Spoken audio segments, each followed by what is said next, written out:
بسم اللہ الرحمن الرحیم۔ السلام علیکم۔ پرانے زمانے کی بات ہے، ایک سونار جو کہ بمبئی کا رہنے والا تھا لاہور آیا۔ اس کے پاس کافی موتی تھے۔ اس نے وہ موتی ایک مجلس میں کھولے اور سب کو دکھانے لگا۔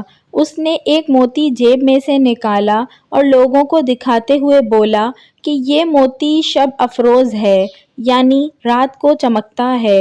جب اس نے سامان سمیٹا اور اٹھ کر جانے لگا تو ایک چور جو اسی مجلس میں بیٹھا تھا پوچھنے لگا، جناب کہاں کے ارادے ہیں؟ سونار نے جواب دیا، بمبئی جا رہا ہوں۔ چور نے کہا، اتفاق دیکھیں میرا بھی وہیں کا پروگرام ہے، چلیں مل کے چلتے ہیں۔ یہ سونار بھی سمجھ گیا کہ یہ میرا ہمسفر نہیں ہے بلکہ اس موتی کے پیچھے ہے، لیکن سمجھدار تھا، کہنے لگا آؤ چلتے ہیں۔ دونوں مل کر چل پڑے۔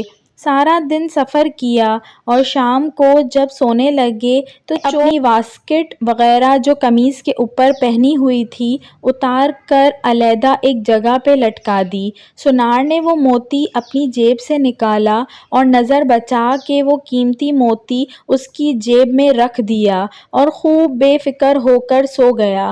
اب یہ چور رات کو اٹھا اور اس کی جیب، اس کا سامان سب دیکھنے لگا، لیکن کہیں بھی موتی نہ ملا۔ آخر وہ سو گیا۔ صبح اٹھتے ہی سونار نے نظر بچا کر وہ قیمتی موتی اس کی جیب سے نکال کر اپنے پاس رکھ لیا۔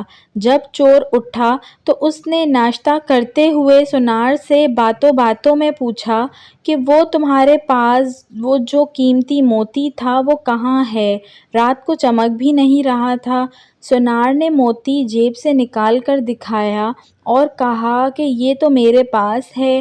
چور حیران ہو گیا کہ میں نے اس کی پوری جیب چھان ماری لیکن مجھے یہ نہ ملا، لیکن اس نے جیب سے نکال کر دکھا دیا۔